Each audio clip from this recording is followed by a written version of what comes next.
All right, so welcome everyone. Good afternoon, good evening, I guess, depending where you are. Always a pleasure to be learning together. And this class is discussions on the Parashah. This week on Mishpatim with Sara Schatz. And this class is part of Darisha's Spring Zman. Just a quick word about how we run the class. Everyone will receive an invitation to become a panelist, sometimes more than once. It's hard to keep track of who I sent it to. If you accept the invitation, it would allow you to unmute and participate when Sarah invites questions or comments. And also, it will give you the option to keep your video off or turn your video on so we can see your smiling face if you're able to be with us in that way as well. Just a few notes about make sure to keep yourself muted if you're not actively speaking, and then feel free to unmute when you would like to speak. We just want to avoid having background noise. And you're welcome to participate in writing in the chat box here on Zoom, or as a comment if you're with us live on Facebook as well. Just a few words about Sarah. Sarah is the program director for the Adult Summer Kollel Drisha Institute for Jewish Education, originally from Teaneck, New Jersey, and currently a resident of Jerusalem. Sarah is an experienced and knowledgeable educator who is passionate about expanding high-level Torah learning opportunities for women. Working in diverse forums, she has taught Gemara, Halakha, Tanakh, and Holocaust education. In her positions as an adjunct professor at Stern College for Women, educator and coordinator for, I don't know how to pronounce it, OUJ-LIC. OUJLIC. Okay. Yeah, Sorry yeah. about that. Summer programs. NCSY chapter director for Rochester, New York, and tutor for Jewish conversion candidates with Beth Dean of America. She has lectured in numerous communities across the US and Canada, and is particularly enthusiastic about teaching Torah in small Jewish communities. Sarah is a proud alumni of Stern College for Women, where she received her BA in Judaic Studies and Education, and of Yeshiva University's graduate program in Advanced Talmudic Studies, where she received her MA in Biblical and Talmudic Interpretation. In addition to her work at Darisha, Sarah serves as a faculty member and program coordinator at Midrashet Torah Ve'avodah in Jerusalem, and is in the process of completing her MA in Holocaust Studies at the University of Haifa. And with that, I'll turn it to you, Sarah. Okay, thank you so much, Evie.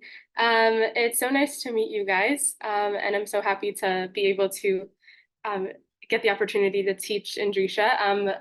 Last year, I joined Drisha as the program assistant for the adult summer program, and this year I have expanded my role to be the program director and hopefully educate a little bit more and be more on the educational side. So I'm really looking forward to that. And that being said, I just wanted to pitch a little bit that the applications for the summer program have just gone out, and it's for adults of all ages. So if you or you know of anybody that's interested in the program, you can definitely check out the Drisha website. It's pretty clear where to find it. And the program will be from June 24th to July 12th, and it'll be very intensive, and it's just going to be amazing. So if you guys are interested, you could also feel free to email me. I have my email on the source sheet. But putting that aside, let's get started with the Torah a little bit. I made a couple of slight edits for my source sheet this morning, and I know that I gave it to Kayla like yesterday. So I'm gonna share my screen just to make it clear for everybody. So 1 second. Okay. Go. Okay.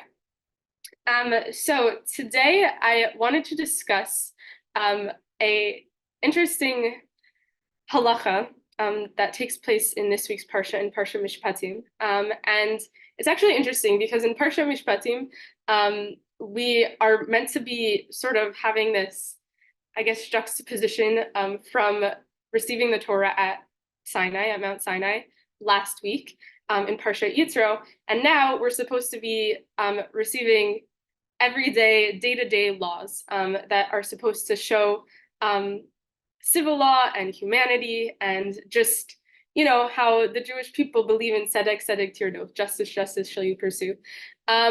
However, it's really interesting because we begin Parsha Mishpatim with a law that just doesn't seem to fit in that mold.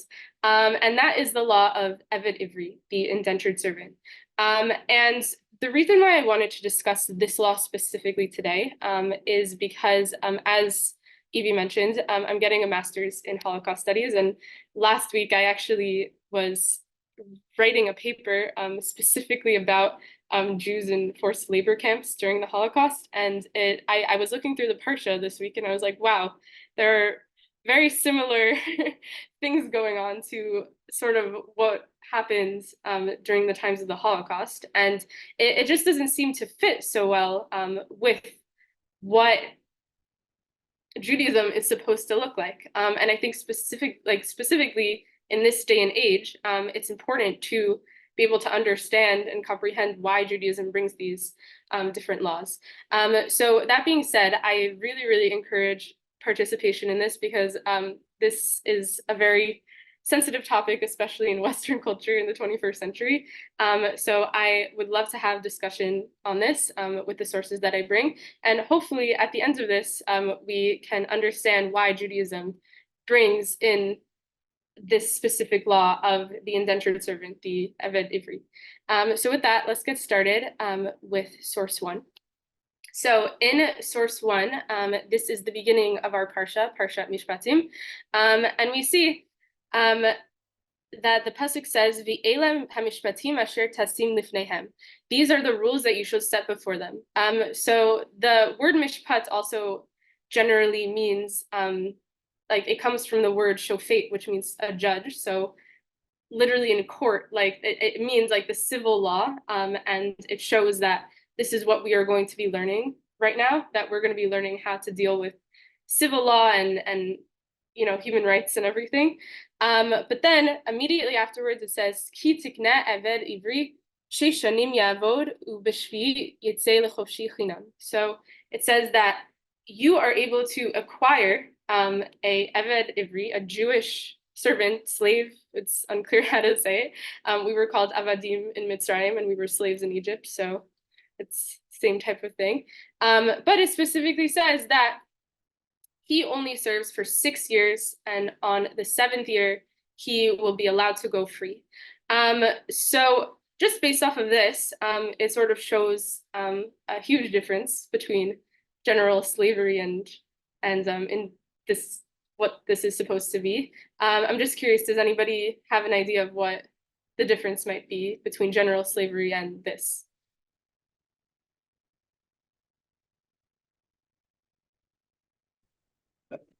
Yeah, You mean so it's there's a finite time with this yes. indentured servant. He never serves for life, or I don't believe so. Yes, exactly. That's a very key point about a Jewish slave, that he never serves for life. He only serves for the 6 years. And then the psukim, the verses, they continue and they go and explain that if he does want to stay, if you look at Pasuk K, verse 5, it says, "V'im amor yomar ha'eved ahavti et adoni et ishti v'et banai v'lo etzei chofshi." If he says, I love my master, I love my wife and my children, and I don't want to go free. I'm very comfortable here. What happens is this very, very strange halacha that essentially v'higishu adonav el Elohim, v'higishu el hadelet o al mezuzah, v'ratza adonav et azno. So b'martseya. So what he does is he takes his ear towards the doorpost and he sort of makes a hole in his ear. He pierces his ear. And that implies that he should serve forever. So just based off of this, the fact that this Eved has decided that he is going to be serving forever, what exactly is it implying when the master goes and takes him to the doorpost? Like what does that imply about the attitude towards the Eved Ivri, the Jewish slave? that it's not an ideal situation from That the it's not Torah's an point of view. Yes, exactly. That it's not an ideal situation.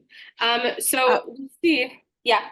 No, I always understood this to be more applicable to a situation where a person owes money or needs money and pretty much almost volunteers himself into that market to be acquired so that he can be sustained, have, you know, room and board, hopefully be treated kindly, and, you know, be able to pay off a debt or, you know, something along those lines. Right. And this whole, I mean, one of the hardest things is because the marriage, if he's not married when he goes in and he marries one of the women who are also like maidservants in the owner's household, and then if he loves her and he loves children he has with her, the wife and the children are still owned by the master, and if he leaves, he has to leave them behind. So, you know, that makes it tempting to stay, I would imagine, or at least very difficult to decide whether you want to stay or leave. Wait, you're saying for the Jewish slave that he has to leave his children and wife behind? Isn't that what it says? So it says actually in Pasuk Dalet, I skipped those psukim, that if he had a wife, his wife shall leave with him, and then if she has borne him children, then they should. Oh, actually, yeah, you're right. There you go. You are correct. That in that specific pasuk in verse 4, you see that he has to leave by himself. So yeah, I definitely see what you're saying. That it is more enticing for him to stay, which is also a little weird. Like, why do we have the children stay? I'm sorry. It's Yeah. not just enticing. I mean, this is very serious. It's breaking up a family, Yes. which seems like unlike anything you would imagine, you know, to be the ideal or whatever in this. Yes, definitely. Yeah, and Judaism believes in family, so it's also a very interesting thing. Yeah, Sandra. Yeah, you asked a moment ago if we saw anything else in the psukim, and I think it's extremely significant that he pierces the ear on the doorpost, because virtually the last thing that the Jews, the Hebrews did in Mitzrayim before they left was to paint the doorpost with the hyssop and the blood, and that was a huge act of rebellion. They were trying to lay low and stay out of the view of the Mitzrayim. And then here, what they were doing, and what Joshua and Moses were asking them to do, was to become highly visible and to spread the blood of the sacrifice of the animal that they weren't supposed to be sacrificing. Yes. With Mitzrayim, they were supposed to really do an institutional act of rebellion, and so. For this to echo here, that the last act as slaves that were about to be redeemed, okay, and in this particular act, also on the doorpost, really deliberately, clearly on the doorpost, was saying, as I think it was Suri who said, it was clearly looked upon as not a great thing to say, I want to stay a slave. And I think I agree with the separation of families. I think it's odious, but I think part of it was the opposite of seducing them to stay. I think what it was doing was basically saying freedom is almost above all. But I do think we can't ignore the fact that the ozen is being pierced on the exact spot that they were supposed to show that they wanted to be voluntarily freed. Right, with the blood. Yeah, no, I definitely agree that there's a lot of significance there, and also there's this idea that says that there's this idea that specifically, I think that somebody said this before, I don't remember exactly who, that it's for this purpose of a Jewish slave, is for the Jewish slave to be able to, fix himself and rehabilitate himself a little bit.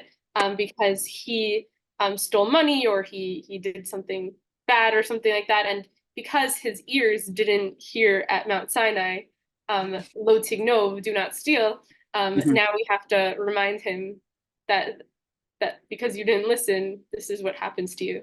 And I think that just based off of the idea of separation of family, I think a big part of this is that also what the Torah is trying to promote in a more positive light is that we're not trying to necessarily ideally separate families, but we also don't want a slave to start to feel comfortable and established as a slave. And I think that once he gets married and he has kids and everything, that makes him comfortable and established. And that's not necessarily what the intended goal for a slave is. So that's sort of how I always thought about the whole splitting of families. But yeah, if anybody else has any other comments about it, feel free to share, but we can also maybe if he knows that it's a 6-year term, he can, sort of plan ahead and say, okay, I won't marry for those 6 years. So I won't be stuck in that position. And I know that it's limited. And when I get out, I'll establish my family. Yes, exactly. Yeah. It's sort of like when I decided I wanted to make Aliyah, I made a whole plan to go back to America, go to college, get my master's, and then go. So it's sort of that idea. But I wanted to continue and show a concept of slavery that really, this is actually what I struggled with more. Like the idea of a Jewish slave being freed and being allowed to leave actually makes a little bit more sense to me. But the non-Jewish slave doesn't make as much sense to me. And that doesn't appear in this week's Parsha. It appears in Parsha Bahar, so in Vayikra, so we're not up to that just yet in the Parsha. But I wanted to analyze that and see how it's a little bit different from a Jewish slave. So it says in the Psukim in Parsha Bahar, V'yavdecha v'yamatcha asher yiyu lecha me'et hagoyim asher sivotechem mehem tiknu. Sorry, that was my phone. Okay, so sorry. So asher yiyu lecha me'et hagoyim asher sivotechem mehem tiknu eved v'yama. So such male and female slaves as you may have from the nations around you, that you may acquire the male and female slaves. So then it says, "V'gam mibnei hatoshvim hagarim imachem mehem tiknu umimishpachotehem asher imachem asher holidu ba'artechem v'hayu lechem la'achuza." So you may also buy them from among the children of alien residents among you. So it's specifically referring to just the nations. I believe the commentaries say that it's from Ammon and Moab and all those different nations around you. Or from the families that are among you. So this is specifically referring to people who aren't Jewish that live in the land of Israel. And they are referred to as a ger toshav. So they live in the land of Israel, and you could take them if you want, whom they begot in your land. So v'hinchaltem otam livnechem acharechem l'reshet achuzah la'olam b'hem tavodu. So what this is saying is they shall become your property. And you may keep them up as a possession for your children after you, for them to inherit as property for all time, so forever. But for your Israelite kin, for the Jews that you take as the Eved Ivri, you shall not rule ruthlessly over another. So essentially what we see here is that you're allowed to take non-Jewish slaves from any nation you want, and that's it. But what's the glaring difference between a Jewish slave versus a non-Jewish slave? Yeah, Sandra. Oh, you're muted. Sandra, you're muted. Sandra, just press to unmute first.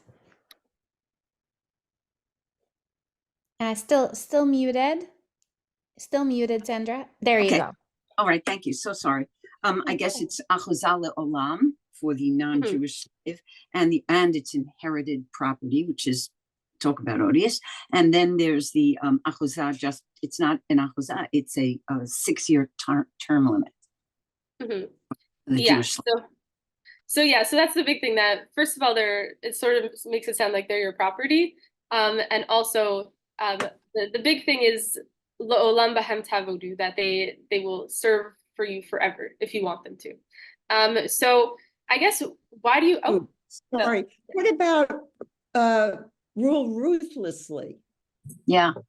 Oh, yeah, that's also a I big mean, thing. that's a little, that's just kind of thrown in there. I find that highly Maybe that's a bad English. disturbing. Let's look at the Hebrew. What's the Hebrew for the ruthlessly? Where did that come? It's bifarech, which actually is the same language that's used for in Egypt. That the Egyptians yeah. ruled over Yep. them bifarech. Yeah. The Farah. So Yep, it's- that's it stuff. Yeah. Yeah. Can I just Yeah. go back to the pasuk before? Mhm. Somebody said that if it was an Eved Ivri, and if he perhaps the idea that he would have to leave the wife that his master gave him and the children behind should be a lesson to him that he should wait till he's redeemed to start a family. Does the Eved Ivri have a choice if the master gives him a wife, really for the purposes of breeding slaves for himself? Does he have a choice to say, no, I don't want her? Well, let's take a look. So I believe that he does, because what happens is that if he comes as single, he should leave it. It's just if he wants a wife. I'm pretty sure that that's what it is based off of the commentaries. I don't necessarily know offhand which one says it, but I'm pretty sure that he does have that choice to not get married. So yeah, that's a good point. So I guess based off of this, I'm curious, why do you guys think that there's such a stark difference between the Jewish slave versus the non-Jewish slave?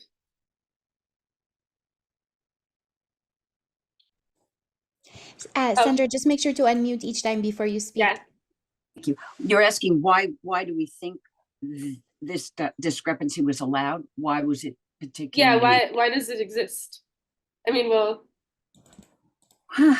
I'm wondering whether or not in order to live, they needed additional laborers, and they had to have some sort of, for their agrarian society or whatever it is that they did, they just needed the laborers. So they needed to develop some sort of schema right. to employ them. Of course, I think for much of the world at that time, and maybe even going forward, involuntary or voluntary, quasi-voluntary slave labor was, however we consider it, odious, and it was, and we know that it was, but that was the only way that people could subsist. Yes, definitely. I think that that's a really good point, that this was sort of what society was at the time, a little bit, that maybe we needed slaves and required slaves in order to have that happen.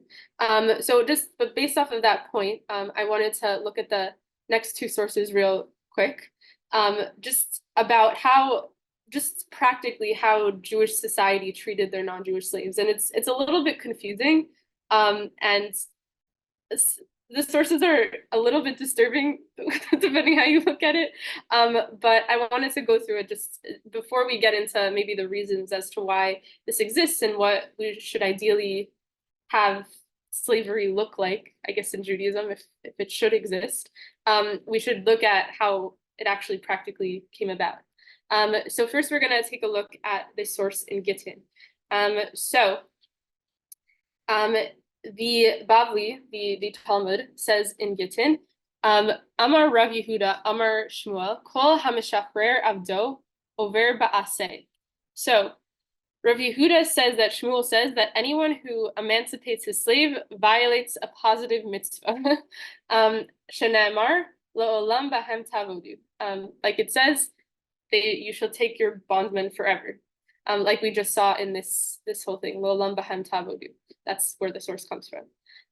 So then there's an argument that goes along with this, where it says, Meitzvei ma'aseh b'Rabbi Eliezer shenichnas beit hakneset v'lo matzah asara. So there was a situation where Rabbi Eliezer was going into the synagogue, and he didn't see that there were 10 men in the synagogue. So v'shachrer avdo v'hishlimu la'asara. So what he did was he took his non-Jewish slave, he freed him, and he counted him as the 10th man. So the Gemara responds to this, mitzvah shani. So it's different when you're freeing him to help you perform a mitzvah. So before we continue with this Gemara, I'm just curious what people's thoughts are with regard to this, and why freeing a slave might make you violate a positive mitzvah.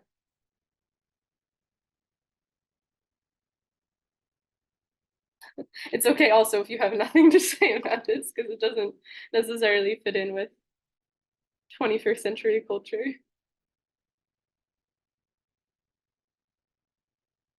Yeah, Sandra. What Sandra, this just seems to unmute. do, what this seems to do is say that it's actually a positive mitzvah to keep your slaves forever, your non-Jewish slaves forever. It's saying that that's almost a, well, mitzvah is like tzivui, it's a command, and Yeah. that doesn't jive with with anything that we've been taught. Or, I mean, l'zecher yitziat Mitzrayim, the whole thing doesn't jive. Once we deal with the word eved, and then we say keeping an eved forever, even if it's a non-Jewish eved, is a positive commandment. This is extremely hard to swallow. Yes, no, definitely. It is hard to swallow. And I think also just for background on the Talmud, I think that this is what I try to tell my students all the time, that the Talmud is, they sometimes say things that just don't fit into 21st century culture, and it sort of shows the history of halacha and how it evolves over time, and how sometimes they say these really blanket statements that do not fit at all with what we think nowadays, and then we see that maybe it's not necessarily what the Torah meant. So May I add something? yeah. One of the things that's that the text doesn't tell us, and that's, I think, missing from this conversation, is that when you take a Canaanite slave, he becomes Jewish in your home. He has to, almost Jewish. He has to have a Brit Milah, and he has to keep all the commandments. And there's only, like, I'm not sure about the Brit Milah, but there's only one other thing he has to do. When he gets freed, I think he does have Brit Milah. When he gets freed, he is fully Jewish. Right. Just by being freed from that. So the whole time he's living in the master's house, he has to keep the halachot, except for the mitzvot aseh zman grama. Right, definitely. So that makes it, makes you view it maybe in a different way, that maybe this is a positive thing. That, I mean, we're not a proselytizing nation, but we bring people into our homes, they live our lifestyle, maybe they come to, respect us more.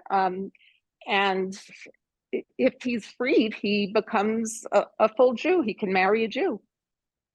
Okay, yeah, so that's definitely a good point, and it's something that we will see in the later commentaries, that maybe it is a positive thing that we're bringing him into our home and making him a Jew. So I'm glad that you brought up that point, because that's going to come up a lot later. Is that why he can count toward the minyan? Yes, that is why he can count towards the minyan. I Yeah. forgot to say that. Yeah. And if the master injures him, he has to let him free. Yes. If the master takes out his eye or that whole thing. So yes, the master is that's required to treat him humanely. Yes, a master is required to treat him humanely. But I guess the definition of humane was very different also at the times of the Gemara, which we'll see in the next source in Masechet Nida. But I agree that, yeah, that's also an important element as well. So essentially the rest of this Gemara, and yeah, Sandra. Just a reminder for everyone to mute yourself when you're not speaking. Right. And unmute. So Yeah, perfect. Thank you, Evie. So what Suri is saying actually is borne out in the Netziv, because he says Mehem tiknu, what is it? Mitzvah liknot kedei ovdei kochavim. So Suri, what you're saying is actually what the Netziv says is the reason to purchase a non-Jewish slave, not because, like you said, we're not particularly proselytizing, but since you're going to need the labor anyway, there's a good sideline that develops from this. Yes, definitely. I'm very happy to be identified with the Netziv. Yes, no, I was actually thinking that. I was like, wow, this is exactly what when I was going to bring up the Netziv later, I was like, oh, this is exactly what Suri said. No, it means it's Actually, logical and it works, at least that way. Yeah, definitely. I was just going to say, as an aside, that my uncle, whom I with Olav Hashalom, whom I was extremely fond of, and who was extremely learned, his favorite commentary was the Netziv, and he studied the Netziv, Oh, all his life. So anytime we can relate to the We did it. We Netziv, did. that's I'm it. I'm happy. also So a huge fan. So I thank you, can- Sandra. Thank you. You're welcome. Thank you. Yeah. Yeah, I love that. Okay, so just continuing quickly in Gittin. So essentially, Rava is going to continue and say, well, Rabba actually, not Rava. He is going to continue and say, Bahanit ha mile nechti bale batem mi nechsehon. So there are three things that allow like homeowners to become impoverished. And one of them, he says, is the mafke avdehu lechiruta, that they emancipate their slaves. So that's like another interesting point that it says that they don't, that might affect just how we view slavery. Why do you guys think, maybe on a positive lens, how we can understand that specific line?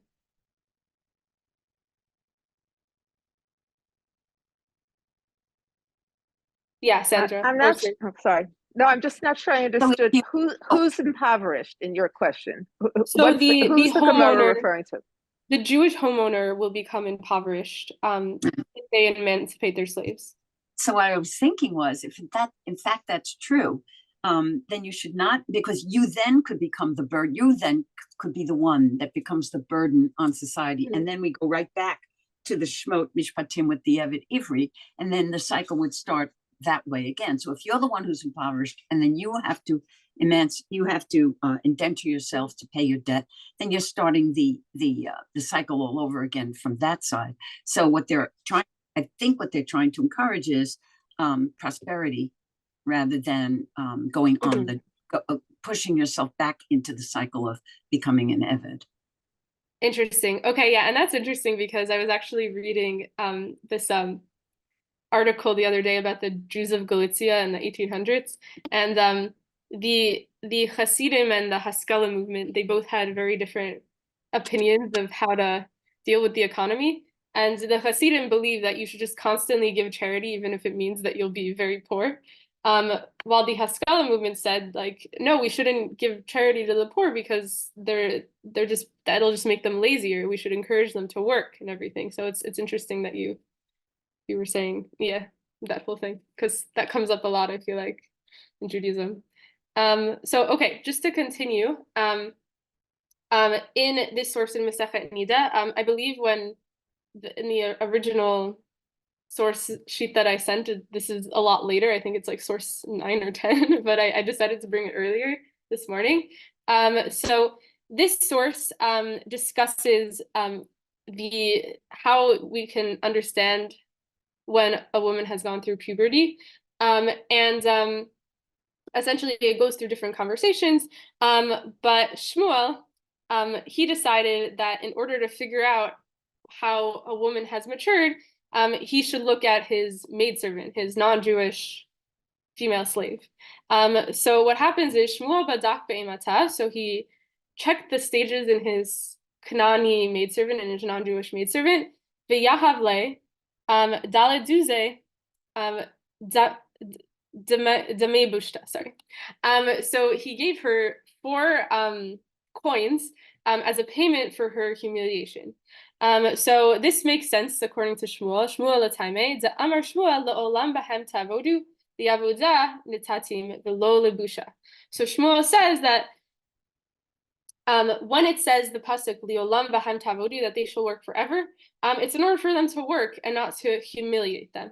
So this is a very positive lens of the whole slavery situation. However, Shmuel seemed to have been a lone opinion in this, because the Gemara continues and says, Shmuel meyached lahem. So Shmuel would designate a particular slave for each of his maidservants for intercourse. He would like say that only this slave can be with this maidservant. So there wouldn't be this culture of rape or anything like that. However, Rav Nachman machlif lahen. So Rav Nachman said, whatever, like he would just exchange maidservants between different slaves. And then Rav Sheshet masar lahem la'arve. So Rav Sheshet would just give the maidservant to an Arab, and the Amar lahen is daharu me'Yisrael. And he said to the Arabs, just stay away from the Jewish female slaves. So what exactly is going on here? What would the viewpoint seem to be based off of this source in Nida of regarding slavery? It's confusing. Yeah, I guess the answer is that there doesn't really seem to be a viewpoint. And I guess what I said before with regard to the Talmud, there are a lot of different rabbis that say a lot of different opinions in the Talmud, and they don't necessarily all go in line with each other with regard to how we're supposed to see it. And a lot of it is based off of history. So I guess the key point here is that Shmuel does seem to say that we shouldn't be humiliating our slaves, which is a very important point to note, because it's not how people viewed slavery in the past, as we've read through history, specifically American history. So just based off of that, I wanted to continue into the more contemporary sources, specifically the source that Suri quoted before. And I'm going to go into 3 different opinions of commentaries that were, I guess, around the Civil War time and around the time where more, I guess, enlightened ideas were going in Western culture, because I think that really portrays how Judaism really should be viewing slavery. So I'm going to show one extreme, the other extreme, and then I want to show sort of a middle approach of how Judaism should be viewing slavery. So the first approach is the approach that Suri said, and this comes from the Netziv. The Netziv was a really, really amazing commentary. He ran the Volozhin Yeshiva. He also came from he was actually known to be somebody that had to work very hard for his Torah. He wasn't necessarily the smartest in his class, and he was about to be an apprentice, but then he worked really hard to learn Torah. So he's a very inspiring man. And what he says with regards to this whole topic is, wait, Evie, do you have your hand raised? Okay, cool. Okay, so what he says with regard to this topic, he says, mitzvah leknot kedei lahotzia me'ovdei kochavim. So the reason why it's a mitzvah for us to purchase non-Jewish slaves is to take them out of idolatry.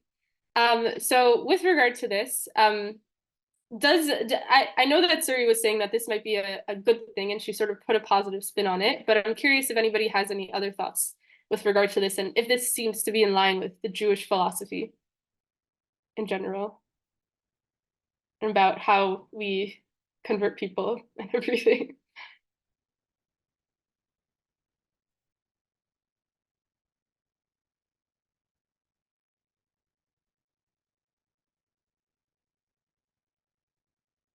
So I think that just based off of this whole thing, I do definitely agree that with what Suri said, that we should bring the people in, especially if they're going through a hard time or something.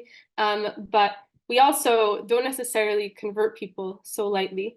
And it's interesting that this is the reason that the Netziv gives, that we should be bringing non-Jews in. So this, I would say, is the one extreme on one side, just how to understand why we take in slaves. And Rav Hirsch, who he was lived in Germany during the 1800s. He was also a really incredible leader in the Jewish people. He, I think, goes in the opposite end of everything. And what he says is, and he's sort of, I would say, a little bit apologetic about the whole slavery situation. And what he says is, we have already discussed the relationship of the Eved Kanani in the Jewish state to Shemot 12:44. So that's back when the Jews were in Egypt in Parsha Bo. And he says the same motives developed there, which may underlie the continuation of the institution of serfdom in the Jewish state, are also likely to motivate the sentence Lo'olam bahem tavodu, which is taken as a commandment. Nevertheless, the release was permitted there for mitzvah purposes and for moral reasons. So what he adds here, which I think is really important, is he says that we were allowed to release the slaves in order to include them in a minyan, like we learned, but also for moral reasons. And I think that this was mentioned before as well, that if we harm them or something like that, we have to let them go. And then it says, and at the same time, the halacha teaches on this very sentence, Ein lecha behem ela avodah bilvad. So there's what this means is only when you have like work for them to do you have a right to them, but you have no right to offend them, mistreat them, or to shame them. So Rav Hirsch makes it very, very clear that what's going on here is that yes, we have them work for us, but it's only for work, and it's only for the purposes of helping us economically, maybe helping them economically, but we're not allowed to shame them or mistreat them, and that's just not what Judaism believes. So I'm curious if this fits in with what the Talmud was saying.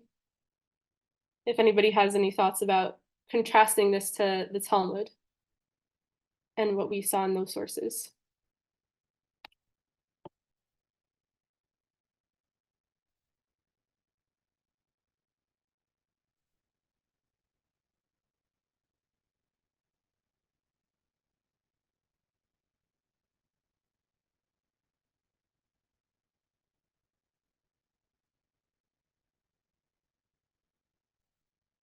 Okay, so I guess just for time, we'll just continue. But yeah, it's definitely something worth thinking about in terms of, contrasting that. And yeah, feel free, obviously, if you have any comments about what I asked later, just feel free to pipe in. So let's just keep going because we still have the last opinion to do. And this next opinion is based off of what happened in Parshat Noach. So we're going to go back a bunch of Parshiot. And what happens in Parshat Noach is that, just to recall the story, Noach, he leaves the ark and he ends up getting really drunk. And what happens is something really, really terrible. So first, his sons find him. And then what essentially happens is that his son, his grandson, Canaan, and his son, Ham, they go and castrate him. So it's a really, really sad story. But what happens afterwards is that his sons, Shem and his son, Yefet, go and cover him. So what happens at the end of the story is that Noach wakes up. It says in Bereshit, Vayikatz Noach me'eino. He woke up from his wine, and he learned what his youngest son had done to him. So, and then what he says is, Vayomer aror Canaan, who's Ham's son, Aved avadim yihiyeh le'achav. So he says, cursed be Canaan, the lowest of the slaves shall be his brothers. So what Noach is establishing is that Canaan is going to be enslaved for the rest of his life. And then it continues, Vayomer Baruch Hashem Elokei Shem, Vayhi Canaan Eved Lamo. So then he says that blessed is the God of Shem, and let Canaan be a slave to him. And then it continues and it says, Yafta Elokim leyefet v'yishkon b'ho'alei Shem v'hi Canaan Eved Lamo. So it says, may Hashem enlarge Yefet and let him dwell in the tents of Shem peacefully, and let Canaan be a slave to him as well. So we see that Canaan ends up becoming a slave, and then Shem, who actually the Jewish people come from, ends up being allowed to take Canaan as a slave, and then Yefet as well is also allowed to take Canaan as a slave. And I think we refer to Yefet usually as the Greeks and different nations like that. So we see very clearly in the Pesukim that Noach is cursing a specific person who ultimately becomes a nation to be enslaved for the rest of their lives. So based off of this, Rav Kook, who, when I first saw this letter, I saw this letter when I was 18. I was really disturbed by this letter. But then I brought you guys the whole piece here because I think that it's important to look at it in a different lens. So that's why I brought the whole thing here. We're not going to have time to go through the whole thing, unfortunately, but I think that it's important just to look through it. And Rav Kook, what he does is he takes this idea that Canaan was destined to be a slave and states that society is destined to have slavery. So I know that that is something that doesn't necessarily fit with 21st century culture, which is why I was really disturbed by it when I first learned it. But let's go through it together and maybe I can change your mind a little bit. So we're going to just jump a little bit in this last source, source 8. So know also that slavery, as with all the moral upstanding ways of God in which the righteous walk and the evil stumble, never in itself cause any fault or error. So he said that in itself, like the idea, the concept of slavery is not necessarily at fault. So slavery is a natural law among the human race. Indeed, there is no difference between legal slavery and natural slavery. On the contrary, legal slavery, based on the Torah's license, repairs certain flaws that can be anticipated in natural slavery. So what Rav Kook is saying here is that when the Torah brings up slavery, it's trying to show the ideal form of what slavery is supposed to be. So then he continues and he says, for example, the reality of the rich and the poor and the weak and the strong is inevitable. That at the end of the day, there are going to be poor people and rich people in society. And essentially, what he says is, okay, I'm going to read this whole paragraph, I think. It says, if so, those who have acquired great wealth lawfully hire poor workers to work for them. So people who have wealth hire workers that are poorer than them. And especially during Rav Kook's time, he lived in the time of the Industrial Revolution. That was a big push to probably where he's coming from. But these employees become their natural slaves due to social compulsion. For example, coal miners who are voluntarily employed are not in effect slaves to their employers. It is certainly the lot of some people to be of lower class. If not for the wickedness that so controls the heart of man, to the point that it tramples justice, the situation of slaves would be better if they were actually owned. For example, we now need moral inspiration to be concerned about the material and moral lives of workers, while the rich, with their shuttered hearts, scoff at all morals and ethics. It would be better for him if the minds lacked air and light, even if this shortens the lifespan of tens of thousands of men, many of whom become critically ill, as long as they need not spend tens of thousands of dollars to improve the conditions in the mine. If a mine shaft occasionally collapses, burying workers alive, they do not even notice, for they will find other workers to hire. If these people were owned by the master by illegal slavery, he would worry about them as he worries about his wealth, since it was his money. Then these poor workers would indeed be happier and could look forward to a better future. So what he's saying here is that even though it seems that slavery, as the world has created it, was a bad invention because it caused people to become power hungry and humiliate people that were human beings.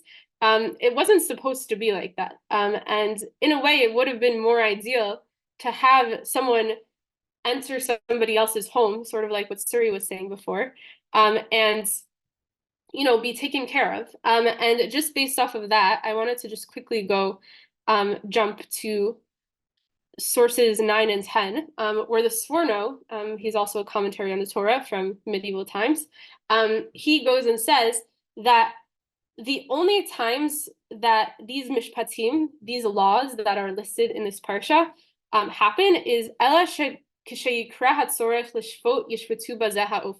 that only if and when such situations occur in someone's life. And I'm just going to summarize source 10 outside a little bit, that in the Yerushalmi, in Bava Batra, we have this law that if there's a baby or a child that's left out in the marketplace, if the father or mother doesn't testify about him, and it's specifically a non-Jewish baby, if the father or the mother doesn't testify about him, then someone could take him in, and I guess make him the Eved Kanani, make him a Canaanite slave. And even though this seems a little bit weird that we're calling this baby a slave and we're making him destined to be a slave in someone's home, this baby also probably would have just died on the street if someone didn't take him. So the fact that the Jewish people sort of encourage someone to take a baby in order to, you know, bring life out of him a little bit, then that's a really, really good thing. So that's sort of where Rav Kook is going with here. And then Rav Kook, I just want to skip to the very end of Rav Kook, and I would love to hear people's questions and thoughts regarding Rav Kook, in part E about the abolition of slavery according to the Torah. So Rav Kook comments about how, because the Civil War had already passed in Rav Kook's life, so he saw that slavery was very much fought against in society. So what he says is something really, really interesting. He says, "From what I have said thus far, you should understand that those who wish to support the desire to abolish slavery in our day, based on biblical sources, are like astrologers who see but do not know what they see." So what he means here is that what people who say that we should just abolish slavery completely, they are right at the end of the day, because they realize, and I mean, we are right. I agree with the fact that we should be abolishing slavery in society, because it's just not working. Like, it doesn't work with human beings that abuse what it's really supposed to be. However, he does acknowledge that these people don't necessarily know what exactly is correct in society. And I know that afterwards, after the Civil War, there were so many issues in the economy with regard to like what we were meant to do, and we were able to get back up again, but we still don't really know what the best society is supposed to be, and we see that very clearly throughout the world. And what he says is that there's indeed value to legal slavery, which serves a positive purpose in the world, but in order to achieve its goal, a properly ordered world is necessary. And Rav Kook continues, you guys can read this to yourselves. Rav Kook says that at the end of the day, in this world, before Mashiach, before the Messiah comes, we don't necessarily know anything. We don't know what the best society is supposed to look like.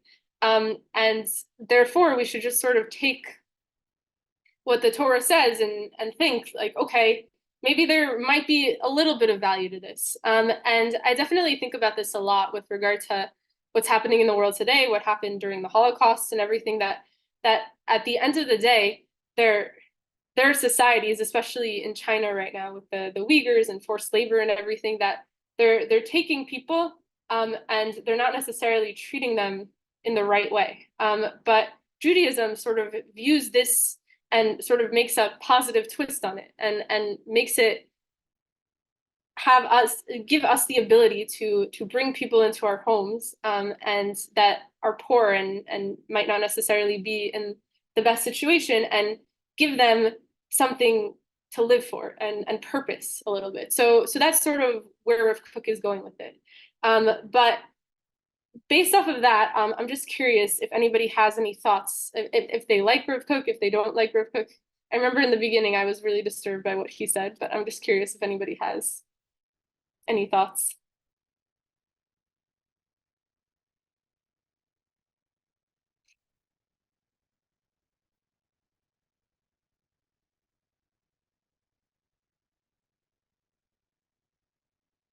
Wait, Zella, were you saying something? No, it's very disturbing, and I wonder if it isn't in some way trying to justify all the slavery in the Bible and the Talmud and whatever. I don't know I have no idea what this ideal world with this ideal slave is supposed to look like, but it can't be good. I mean, it's just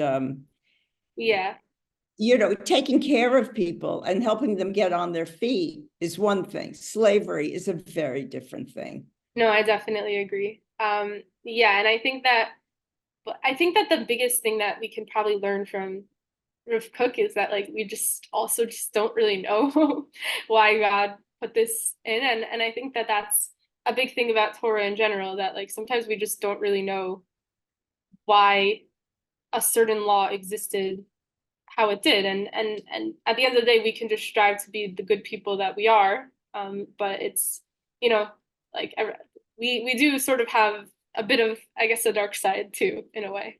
But it's, again, yeah, Sandra.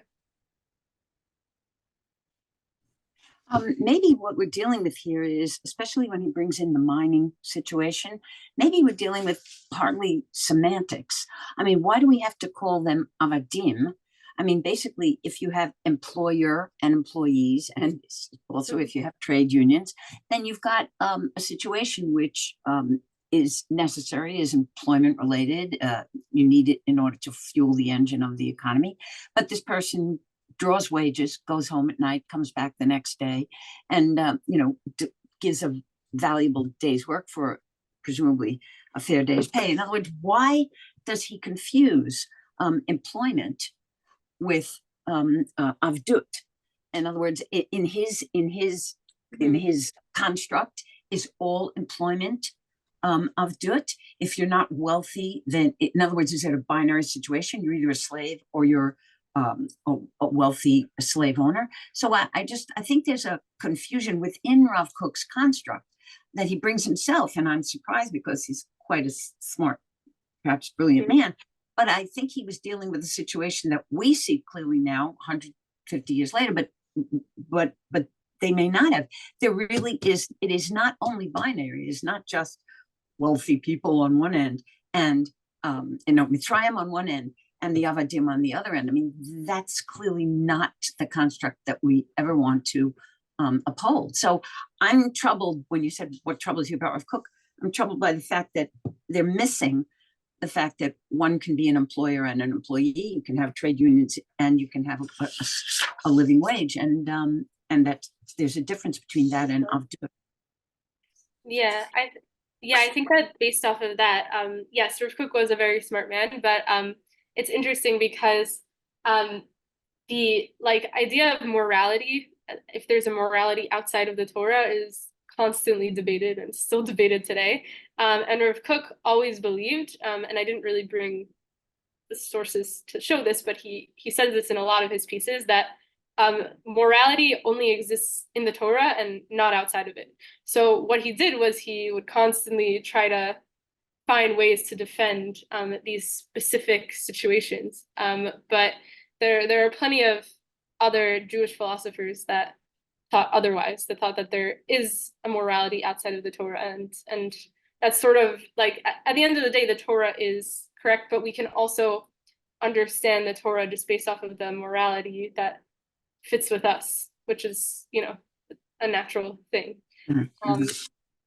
Yeah, I'm curious if anybody has any other thoughts. I just have two little things to add. One is that I think Abraham, when he argued with God about stone, was probably the first example of the possibility of there being a morality outside the Torah.